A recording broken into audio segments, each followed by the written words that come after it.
Hello, this is AstrologerCoach Sonja Francis. Today we're going to be talking about the upcoming full moon, which is also a supermoon in 16 degrees of Pisces, and that will be exact on September 8th at 9:38 p.m. East Coast time in the US and 6:38 p.m. West Coast time in the US. Now, the full moon is always a relationship-oriented time, and it's also a time where we're seeking balance of some sort, whether that's internally or externally with other people. So for the next 2 weeks, the balance that we're looking for has to do with the Pisces and Virgo energy, which is something I talked a little bit about already in my new moon video a couple of weeks ago, because we had sort of like a Pisces Virgo opposition there as well. So the full moon will resonate back to that a little bit, where we're looking to find a balance between logic and intuition, between the detailed analytical understanding that Virgo brings to the table and the open heart of allowing all there is to be and coexist with each other, which the Pisces energy brings to the table. And with the Pisces energy, what we're realizing is that when we're coming from our heart, that there is no separation, that everything is interconnected. And so the balance between Virgo and Pisces very much has to do also with the balance of the left brain and the right brain, right? Because one of them is intuitive, the other one is rational, right?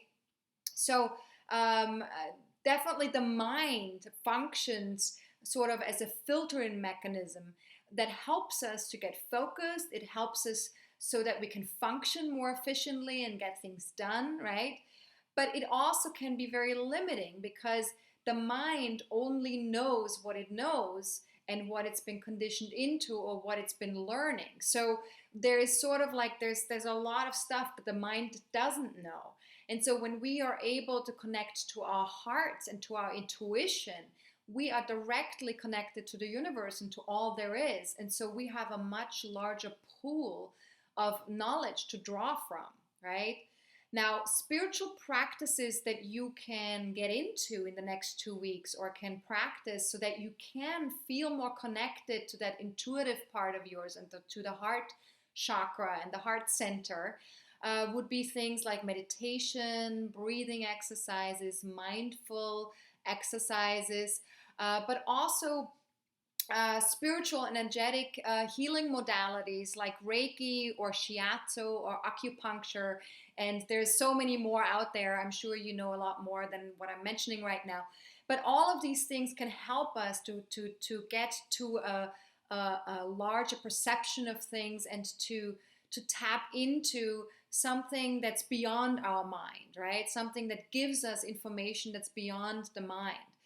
Another way for us to explore this for the next 2 weeks would also be to tap into a creative flow through dance or through singing or playing or all these creative things, drawing, painting, right? Because when we're in a creative flow, we're very present. We feel very very connected and very centered, and other ways that we can do it too for the next 2 weeks would be to connect to positive or higher vibrational feelings like love, like gratitude, like compassion, right?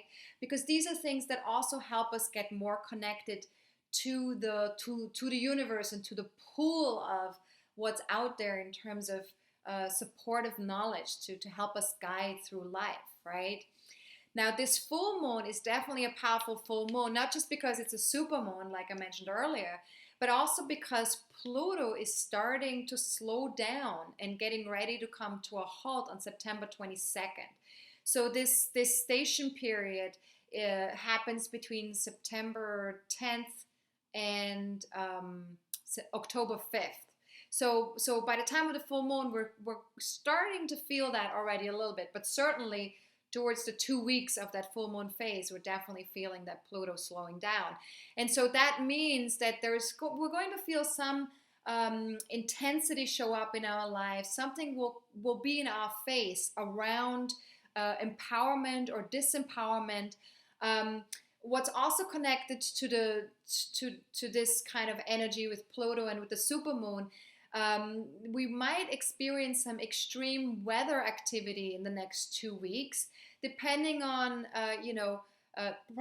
probably not everywhere in the world, but certainly those countries or cities that are connected to the moon energy or to the Pluto energy more fully will probably feel this extreme weather more than other places.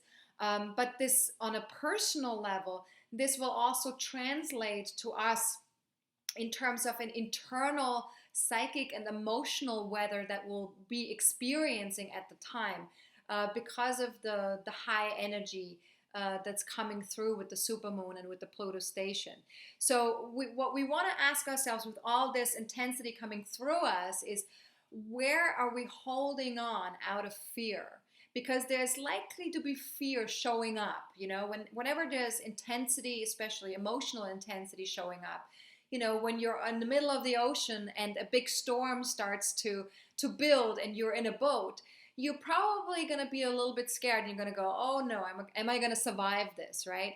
But the truth is, when we're able to just allow ourselves to become part of whatever is coming up, whatever storm we're experiencing, whatever feelings are coming up inside of us, to just allow them to come up so that they can move out, because there's something that we're needing to face, something that we're needing to explore and experience in that moment. And a lot of times also when we confront that fear, when we confront what we're scared about what's coming up, whether that's a feeling or a situation in our lives, we'll also very often discover that we have hidden gifts and talents and strengths that help us move through the storm, help us move through the situation, whatever that may be. So it's very important to remember to really allow ourselves not to be drowned by fear, because fear is something that can really drown us and make us feel extremely uncomfortable. So if we're able to just allow ourselves to be with the fear and move through it, be brave and say, we can do this, I can do this, this is okay, I know this is maybe uncomfortable, I know this is maybe difficult, but I can do it. That's when we're really tapping into our inner strength, and that's very valuable with this supermoon and with this Pluto station aspect. Now, Pluto is also going to be the focal point of a T-square during the time of the full moon with Uranus and Mercury. So we definitely are being asked to find creative solutions with whatever situations are coming up. We're also being asked to be completely honest with ourselves and with other people, because honesty is the only thing that will work. If we're not being honest, we were going to have a lot more problems that we really need to have. So honesty is very important. And the thing that will help us get through all this, the thing that will help us find these creative solutions and that helps us to be honest, is self-care and self-nurturing. We very much want to make sure that we pamper that inner baby, that we're able to connect and give ourselves everything that we need on a very basic human level. And the things that I'm talking about are sleep, really good food, healthy foods, plenty of water, affection, physical contact. So to make sure that we have pretty much all the things that we need since we were born, since we were babies, we needed those basic things, right? So we want to make sure we give that to ourselves. Now, the last thing I want to talk about, actually, there's two more things I want to talk about. The moon will be aligned with Chiron in Pisces at the time of the full moon. And so this means that we're really getting much more reminded through the Pisces, through the Chiron energy, that there is a holistic approach to everything. Everything's interconnected. Body and mind, heart and soul, it's all one thing, and we need to connect to that. And it also asks of us to connect to our own humanity.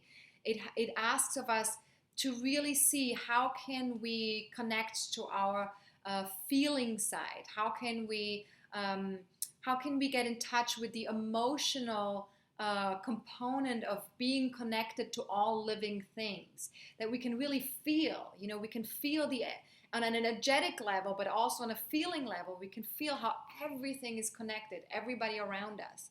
And so it really kind of shows us the importance of really developing, expressing, and trusting our feminine energies. Really being able to make sure that we follow our intuition, that we allow the flow of all things, that we allow there to be sort of this ebb and flow like we have in the tides, or that we allow, just like the breath, breathing in and breathing out, this sense of like up and down, in and out. It's just sort of like that's the rhythm of life, like the heartbeat. It's the rhythm of life, and to just be in the rhythm of life. That's what that Chiron moon connection is reminding us, to be in the rhythm of life, and to not get scared about that. To trust that when we allow our feelings, our thoughts, our physical sensations to just move in and move out again, that's okay, that nothing bad is going to happen just because we're allowing a feeling to come up, right? And I think that feelings are very often the things that scare us the most, because we're not conditioned into allowing our feelings to be okay, right? This is something, unfortunately, in our society that has been suppressed a lot of times, that the feelings are not okay. So we need to learn for ourselves that all feelings serve a purpose. All feelings are valuable, and we need to honor all of them. And so this Chiron moon placement is reminding us that it's okay. It's okay. It's okay to feel. It's okay to be human. It's okay to have all the feelings of the rainbow, right? Now, the last thing I want to talk about is Venus is going to be making an opposition to Neptune at the time of the full moon as well. And so that emphasizes sort of like a sense that we need to bring more of a spiritual and compassionate approach to our relationships, or the invitation is to do that. And there, on the one hand, Venus is in Virgo, so on the one hand, we want to have functional, practical relationships.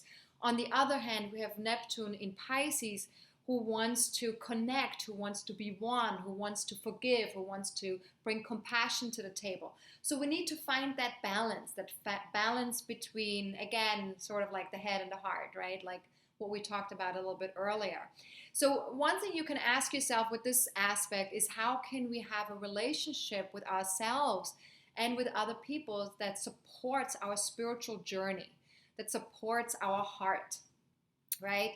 And then also you can ask yourself, how can I love myself and others unconditionally? Now it's sometimes I find it's a little bit easier sometimes to love other people unconditionally, although that's not always easy either. But to love myself unconditionally, I find that is definitely really hard, So both of those things to explore, how can I love myself unconditionally, and then therefore bring that also to other people, right? And then the last question you can ask yourself is, how can you possibly connect to another person by seeing the full soul potential rather than just the facts or just what's in front of you, just what you see right in the moment? How can you go beyond that and see their full potential? And that can be helpful too sometimes in relationships, for us to allow another person to be imperfect, to allow another person to be human, and to have their idiosyncrasies, right? And Neptune helps us with that, because Neptune is very compassionate. Now, this full moon is definitely about, forgiveness. It's about releasing what's holding us back on an emotional level, so that we can be fully present and really express ourselves fully and share our gifts in the world. Because if we're lugging around luggage from the past, especially emotional luggage, then we're not going to be able to be fully present and not be fully connected to ourselves and be centered and peaceful. And so this full moon gives us the opportunity to really release stuff that's holding us back from the past, and forgive. Forgiveness is a wonderful way to release issues from the past. And also, of course, just like I mentioned in the last video, in the new moon video, love is definitely the most powerful healing force there is. And so, feel free to continue opening your heart, focusing on love, especially also love towards yourself. This is also very important. Sometimes when we hear about love, we think of giving love to another person, but it also needs to be coming towards ourselves as well. It's a two-way street. Love is a two-way street. So harness the energy of love, compassion, gratitude, forgiveness, just as best as you can for these next 2 weeks. And if you have any personal planets or personal aspects in your birth chart in 14 to 18 degrees of Pisces, Virgo, Gemini, or Sagittarius, then this full moon is definitely more potent for you. But of course, all of us will feel it somewhere in our chart. Feel free to watch my video that I recorded several weeks ago about how to read my birth chart. If you're not familiar yet how to look at these aspects and signs in your birth chart to see how that applies for you. And if you can't find it on YouTube or on my website, then feel free to send me or my assistant an email, and we'll send a link of the recording to you with all the attachments as well. And the email is info@astrologercoach.com. And I have 2 more quick announcements that I would love to make, so please sit tight just for 2 more seconds. One is that I'm launching a new website in a couple of weeks, and I'm very excited about that. I hope it's going to be even more beautiful than the last one and more functional in a way. And one of the things that I'll be doing as I'm opening the new website is I will be raising my fees just a little bit. So if you want to book some readings or purchase some readings before my prices go up, feel free to do so within the next 2 weeks. Even if you don't want a reading right away, each reading that you purchase now will be valid for 6 months. So you can get your reading within the next 6 months, even if you purchase it right now, okay? So that's what's available. And then the second announcement that I wanted to make was that the early bird special for my weekend course that I'm doing in November called The Soul's Journey, where we're tapping into our soul purpose with astrology. This course, it's going to be an hour outside of Boston. That early bird special will be extended to September 23rd because I wanted to give people the opportunity to still get the special price because of the summer and people have been away and all that stuff. So I wanted to make sure that it's fair. So if you've been thinking about joining us, take advantage of that discount before September 23rd. You can go to my website at AstrologerCoach.com and click on weekend courses, and you can purchase the early bird special right there. And also, if you want to know a little bit more about what the weekend seminar is about, all the details are on that web page as well. But if you have any additional questions, if something's missing for you, then definitely feel free to reach out via email, and email me or Anna at info@astrologercoach.com. And that's it in terms of announcements. Thanks for listening, and have a wonderful full moon. Connect to the creative and the compassionate inside of you and to your heart center. All right, have a good one. This is Astrologer Coach Sonja Francis. Goodbye.